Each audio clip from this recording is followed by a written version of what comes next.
We checking Ogre Kingdoms and Kislev today. Let's take a quick look on the Grand Cathay. I understand that we can't really see everything because you have to play a campaign to get more in depth, but that would take hundreds and hundreds and hundreds of hours. Like, we can at least see it on the surface. At least we see some of the starting locations. So, Meowing, who has been bug fixed since the last time. Broken AI Lord before then. She does like her range. Or corruption, leadership refining and scales, more munitional armies, and upkeep action for missile infantry units, the Lord's army, and Cathay mechanic with +3 yen. Nothing really special. Affection effect for corruption, I guess, is something a little bit different. More armor for all armies is good for Cathay, because Cathay does favor reactive playstyles. But the Lord is something else.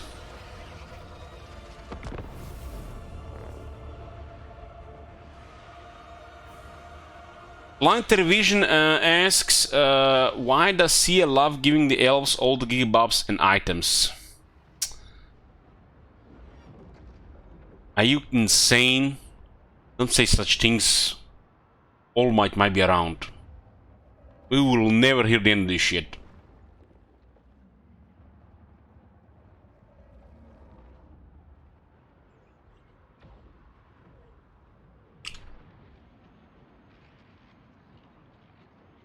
Didn't you hear? Elves suck now.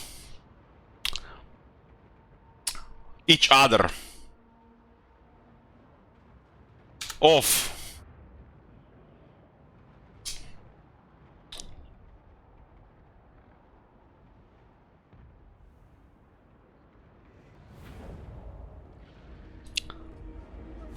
Let's see how the Cathay looks like here. Oh man, the wall is just to the north. My OCD was like triggered hard when I saw it on the left side. This is the Cathay I was expecting.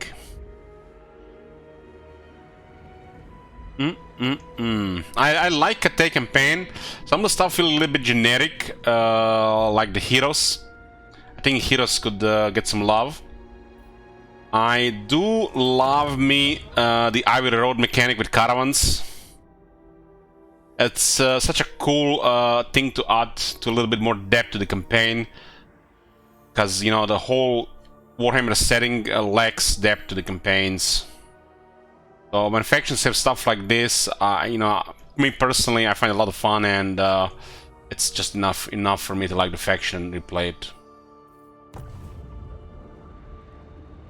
I will make my father proud. Nangao 8 slots as the 9th wall.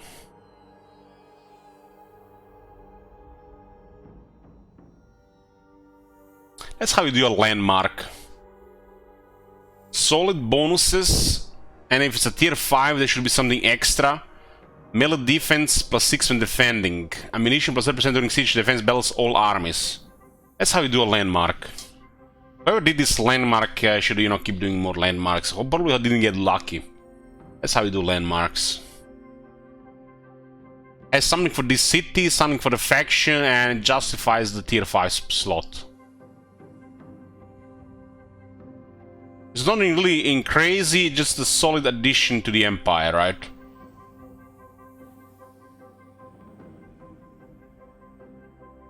Basically, if Nangao is under siege, defenders will receive +16 defense with the reworked formation attack. Yeah, those towers are gonna be shooting and nobody's gonna be dying except the enemy. So what do we have here in Mr. Pandaria? Start with the alchemist here. The most underwhelming thing about the that I really feel like was the heroes. I feel like still don't see the place for them. Alchemist could use a different mount and a couple other things. It feels like unfinished. While they're still useful, the heroes of Cathay feel unfinished to me. The lords as well, in a way. I guess the dragon-blooded sugar mom is okay, but the Lord Magistrate, they did something more to it, but I don't know if it's there yet. Gonna have to replay to see, right? For my true form. But if you're new to Warhammer 3, I feel like the Grand Cathay is a good place to start. You wanna see a new faction and a different environment. Not sure how it's gonna be in the Mortal Empires, but it's gonna give that brand new feel.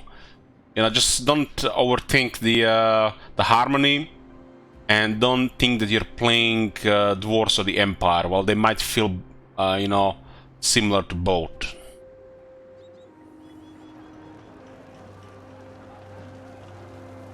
The Storm Dragon. So we got Meowing. She has impressive base stats. She's a dragon. So yeah, she has a set of abilities. Also a wizard, and favors a range reactive army with her bonuses.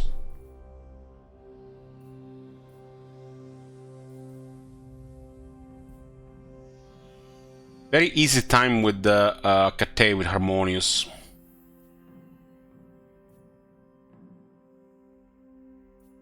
I did like her skills quite much. There was this 4% word save before.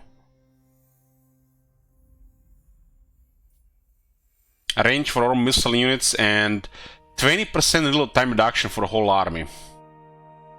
Like these two. I think these two make me hard. Even with the changes now. This one used to apply twice.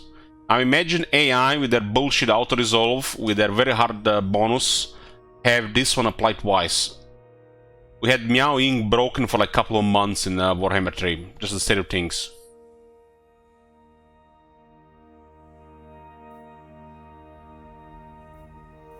These two are really crazy. And these are unique skills. This is not the battle skills or the other stuff. It's just real basic shit. More range for missiles, more real-time reduction for missiles. But this one is massive. 20%, that's a lot. That's a lot. And she also has 30% cheaper missile infantry as well, on top. And her faction has 20% more ammunition. The lords of Nangao are quarrelsome. So that's quite the buffs for range. Quite the buffs. What are her spells? She gets like stuff around. She starts with Storm of Shadows, debuff for speed, and Earthblood. So healing and some debuffs. So support the army and slow down the enemy. She should definitely be played as a range reactive army, while her brother Xiaoming should consider other options, I think. Just to keep it a little bit different.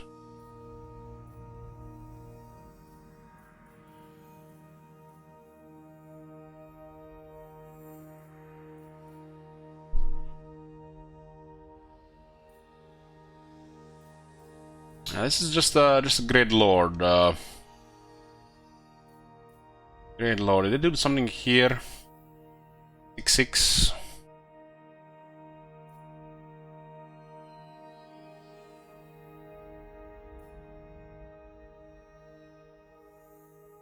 This is a very powerful ranged Lord, probably one of the most powerful ones.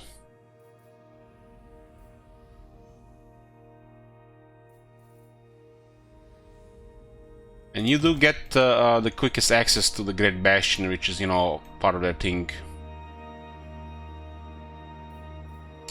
Magic resist being nerfed to +5, real sad. It's not really nerfed, it's just balanced to +5. It actually is not a nerf as you think it is, because the system has been reworked. It's almost identical to what it was before, if not more, because you have more at the base. So this is not really a nerf, this is just a good translate, if you ask me. This is a good translate. Because keep in mind, in the old system you had 60, and then effects of the winds, which, you know, are unpredictable, let's not count the winds. And magical reserves were 15 to 75, right? This one, you can start immediately at 100. And then you can have 5 on top of that to 105. And 100 magic is already a lot. Anybody who's abusing magic, that might be not enough, but they should use the rest of their army more efficiently and not just magic. But you can always add more wizards with wizard heavy factions and you will still have more than enough.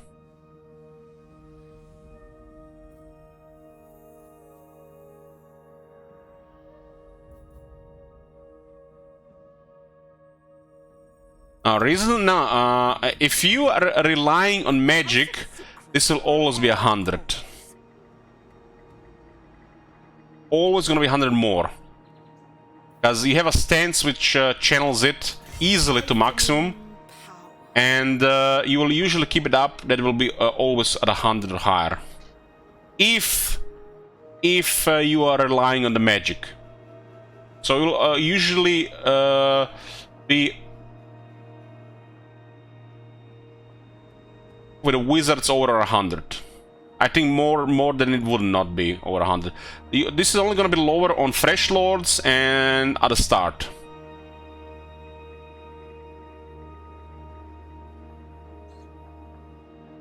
If you don't have a channeling stance, well, there's other things around, or not sure how they're done with those factions.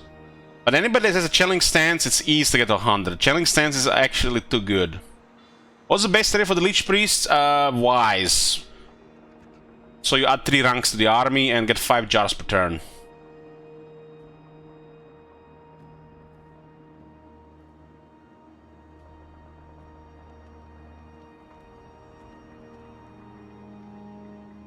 Your other casters still can't cast anything, so having caster armies don't work. That is not true. Every caster also has access to arcane items, and the power reserves can be affected via items and abilities as well. And they have other tools, and most importantly, having just one option. Magic is situational. Having the other ones will add up, and you'll get to use more options at the same time. Having more options available makes magic more powerful. A regular army of 2 to 3 wizards still works fine. Like, have you seen when we went over the vampires? The vampires looks amazing with their stuff. Strong as ever. And the fact they've changed some of the other things around, the vampires have never been as strong as they are now. Never. Before you just had some serious magic abuse, which you know, caused them to change things, because you know, people only played in the same way, like spamming skeletons and Wind of Death. And what they did, nerf skeletons and nerf Wind of Death. That was also a real bad way to play the game. You were missing out on other things. While the skeletons and Wind of Death are still fine, that is not the only thing, and the devs are trying to tell this is not the only thing in the game. It never was the only thing in the game. It was only for the lazy people.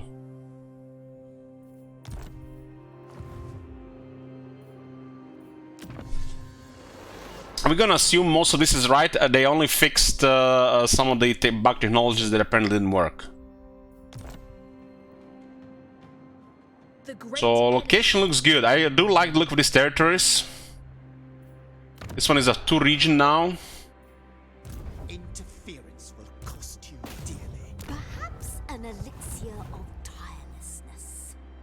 Wrath of See if we can get some vision around. the Emperor loves.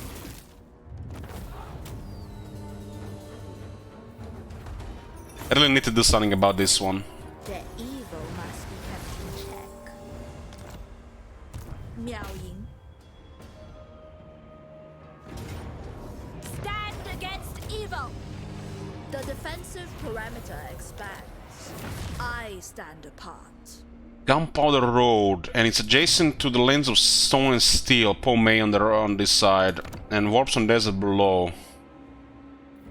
She's at war with only one faction to start. It looks like I'm easier start here with more options. I feel like you can breathe fresh air and just make Cathay great again.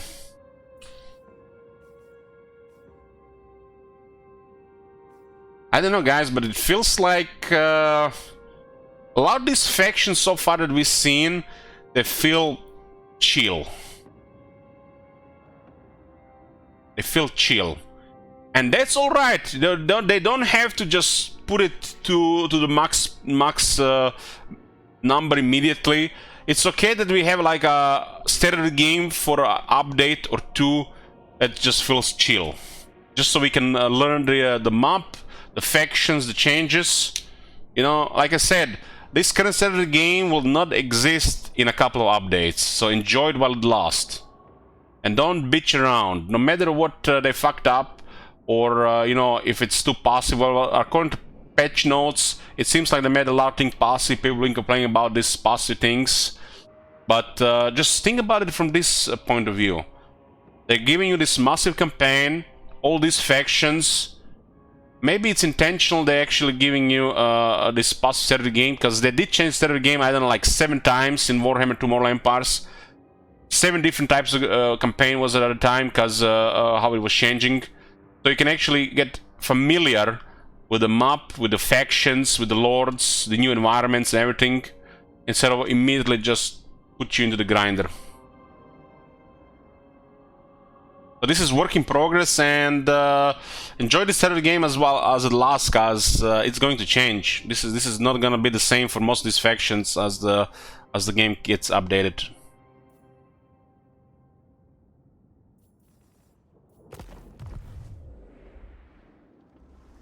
Well, for this faction, dragons are kind of like more like characters. They're not like creatures. They're characters. Like I don't know, like Pentin or something.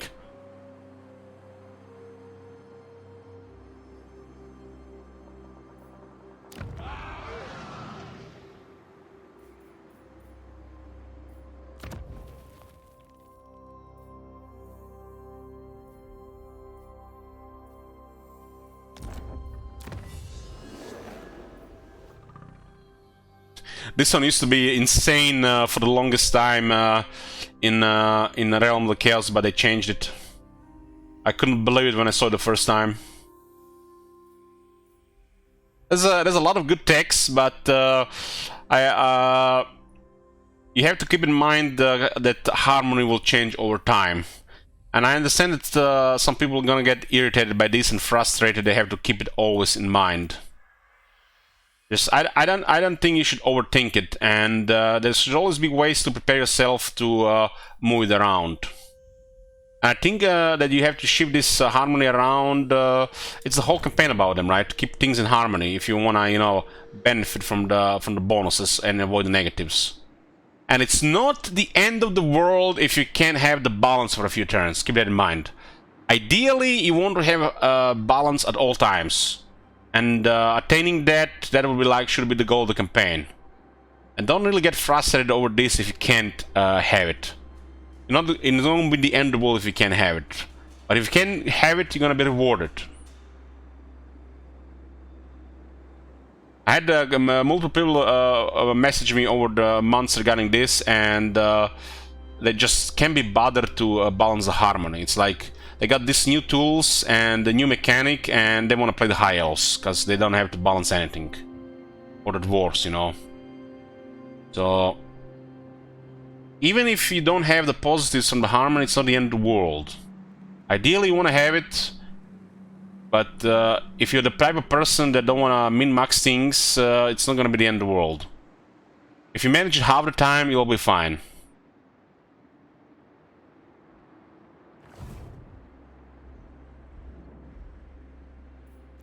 But this feels like a very rewarding faction for the min-maxers. And I think having a faction like this is fine. Strategies are about min-maxing, and having a faction that specifically benefits even more from min-maxing, I feel like that's kind of, you know, even more unique.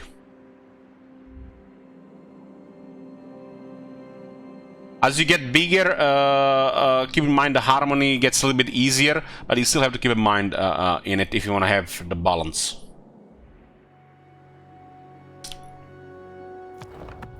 Yeah, that's Meowing.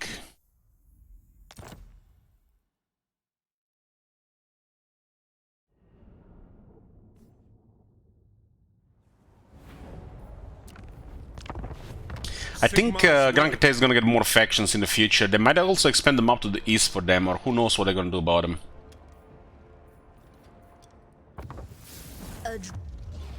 Son.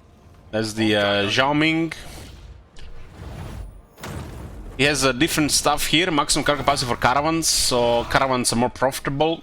Higher ranks for the alchemists, cheaper upkeep on the ogre mercenaries. All melee units get additional armor, which also buffs the garrisons. And load effects are pretty cool, I think. It guarantees magic item drop chance after every battle, and has cheaper upkeep for melee units in his army. You still have the harmony bonus in the battles, so you don't want to go full melee. But more on the melee side of things, I think would be definitely more fitting for this guy. Starts a little bit lower.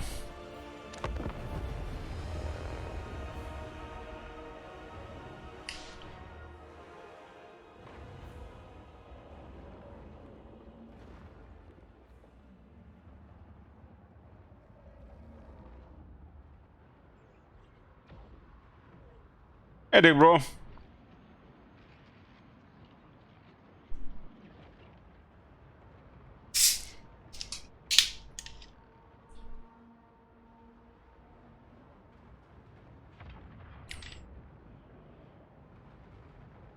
Hey, Krunga.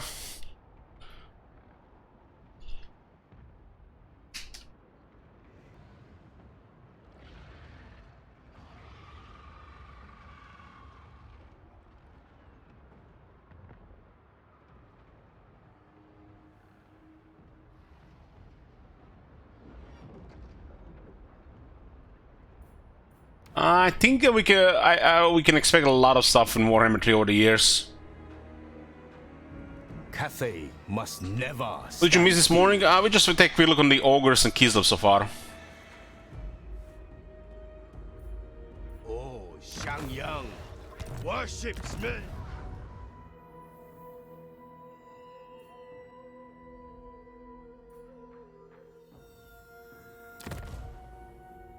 It looks like caravans go as far as Myrmidons and Marienburg. Myrmidons wasn't on the map before. No caravans into Southlands like Hammery. They do trade with men, right? Mostly. The lands of men. When you planning on playing a campaign, once I take a look of everything, maybe very late today, later today or tomorrow. Tomorrow guaranteed. The Iron Dragon. This guy starts a minor settlement.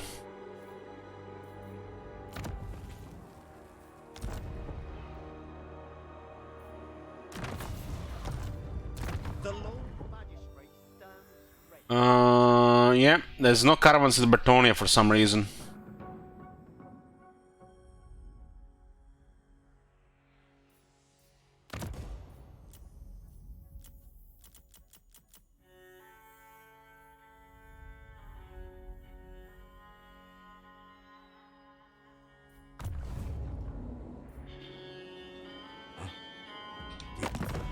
Also, only one enemy descended low Jinshin, so she is below here. Does look still quite a distance here. Cathay does look larger.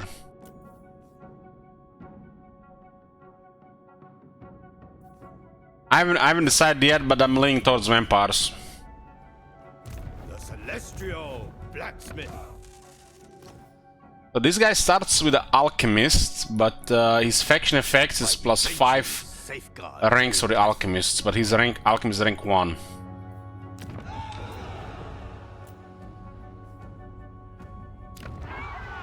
Would have been cool if it was rank 6, right? Alchemist of Xiaoming. The Desert Alchemist.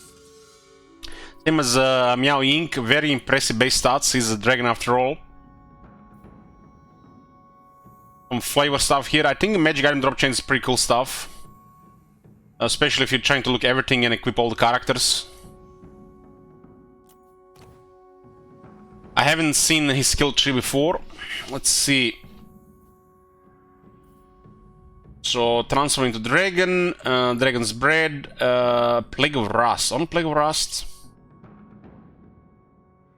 It looks like Dragon's Bread is actually a lore of Yank. So, a lot of Yank and Metal. Mastery of Elemental Winds.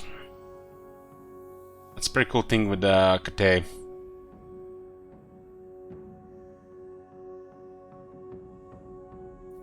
It's 25 spell resistance. What do we have here? Warding Iron. Possibility of Warding Iron. Damage is plus 5% ward save in the area. Okay. So it's a buff.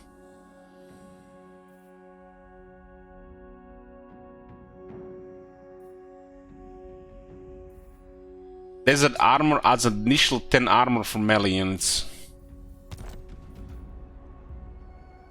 I yearn to return to my forge. Is considered a wizard. It looks like he will not benefit from 25 armor.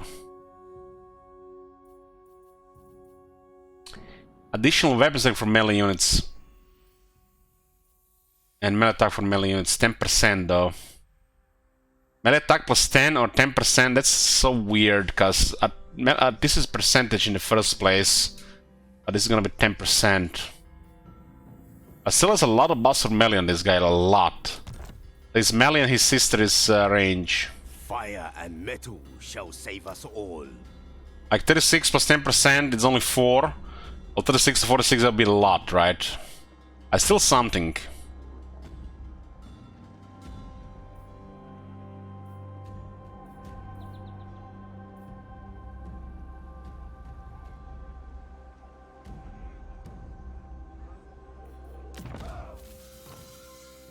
Master of Metal, lower cooldown, lower metal spells, cheaper Final Transmutation, and cheaper Plague Rust. Final Transmutation is pretty good to spell. Plague Rust, you know, could help melt something faster. It does have a good duration, so I can really go against it. This spell has always had a good duration. Like this should be like a standard really for the boss and D-boss, 44 seconds.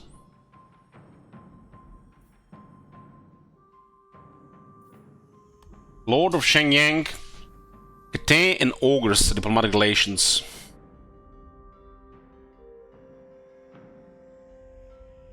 Lower upping for the Ogre mercenaries in his army, and lower recruitment for the Ogre mercenaries in his army.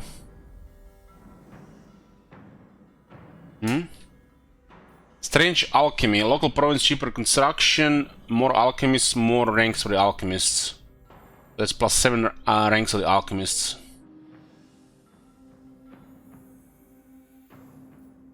Iron Scale.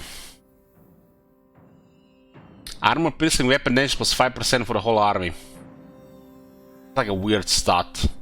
5% and only armor piercing weapon damage. Some units that'll be very low, but it's still an increase in damage. Himself, he gets 30 AP and regeneration. Well, regeneration on 8400 base health, that's a lot. That's like very strong. This guy can be a total beast on himself.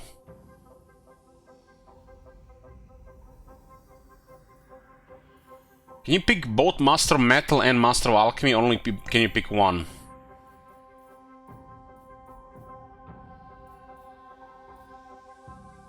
Master of Alchemy grants him kinda flying sort of ruin. Yeah.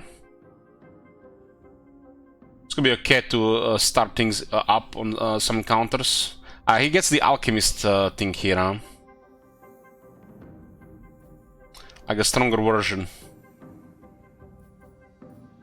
This is not really important, this is just for flavor, because the alchemists have the same shit, right? Or similar stuff. Get out of my mind.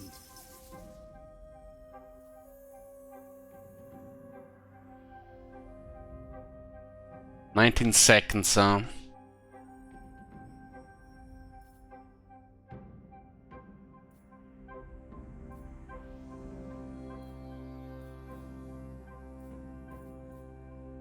He does have a skill for health, which on his health is a lot, and he can get even more health. Lords like this benefit a lot from the health. And Gordon range, another 20% health. Plague of Rust, String of Yang. The String of Yang and String of Yin are only in a radius, not a map wide like the other passives. But you can keep it up, especially nearby. This could go really well with like the Great Long Riders. Outcast by dragons trained in shadow. As metal shifting at the same time, damn. But this guy casts spells and there's some serious damage buffs happening. Serious damage buffs. Oh, it's definitely a unique way to consider playing Cathay like this.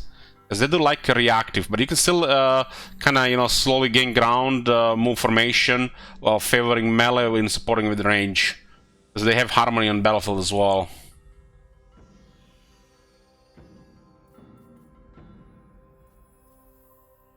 This is totally opposite of his sister, which is completely reactive.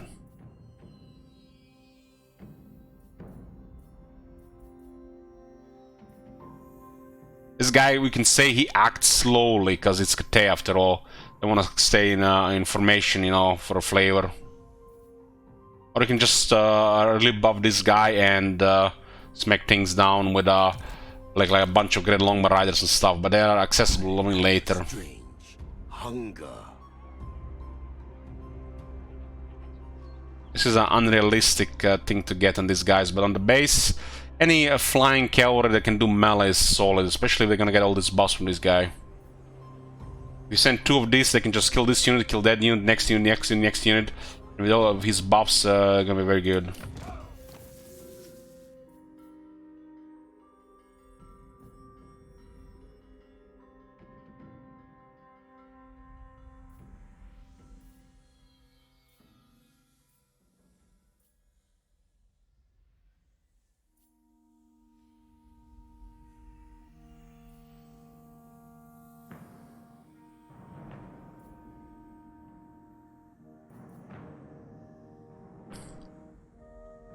All the Great Long Riders have a very good veteran battle skill.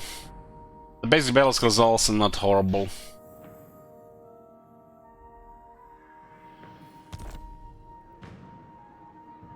Oh, Xiaoming worships me.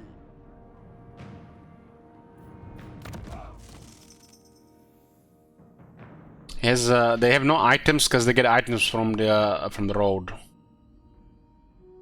All this could definitely have quite an interesting way to play this guy.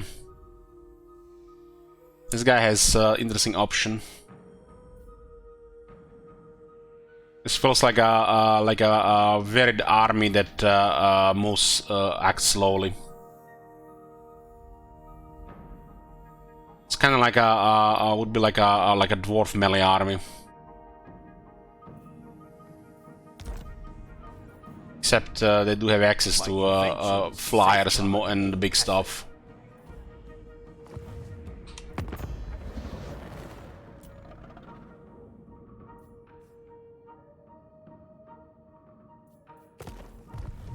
And this is looks like a pretty cool character, and another start here. You actually see the Haunted Forest from here.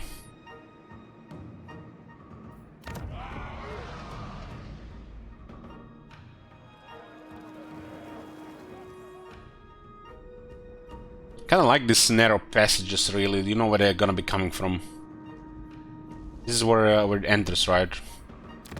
Mobile counter into Wastelands of Jinshan.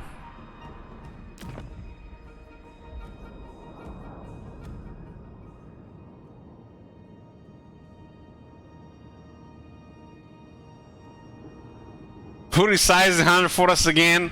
I know what you want, shit wizard. You know who. Acolyte of Warpstone. Look at him asking the real questions. So, this looks actually better than the Realm of Chaos, if you ask me. More chill Cathay, and then see what's elsewhere. One works with ogres, and another one deals with demons.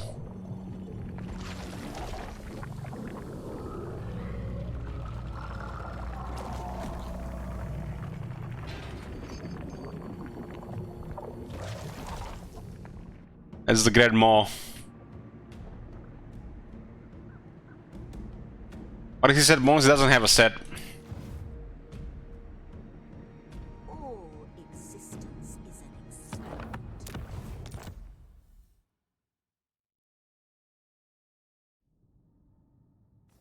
Yep, I knew I was missing something. I knew I was missing something. Should check the climate.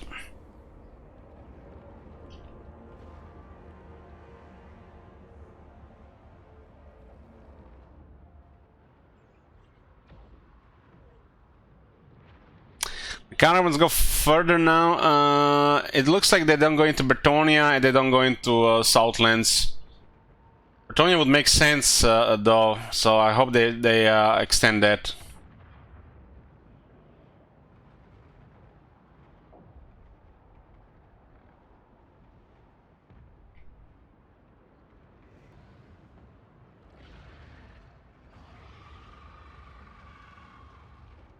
Snitch and Locker. Well, yeah, the Clan Ashen and Dark Elves are now in Cathay as well.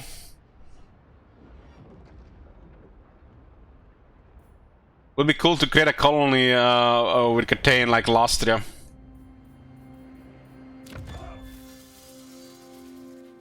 So yeah, they got desert, savanna, and temperate as suitable. Jungle is unpleasant. Well, savanna and desert are suitable. There's a big desert in Lastria, like that west side. So there's definitely some green options. Does Hani have a port?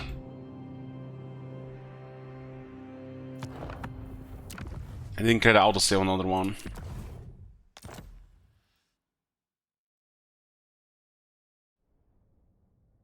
I think Hani has a port now because there's a big river now. Empire's blessings, yes.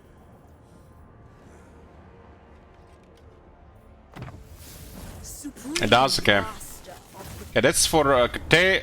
Let's look somebody else. Summon the Elector Counts. So we checked the ogres, the Kislev Grand Cathay today. Any Warhammer 3 factions get out of the way because they didn't get much changes. We get more interesting stuff to check, look at it. Oh, we are done with Warhammer 3 stuff, boys. Let's get back to the good stuff. Good part.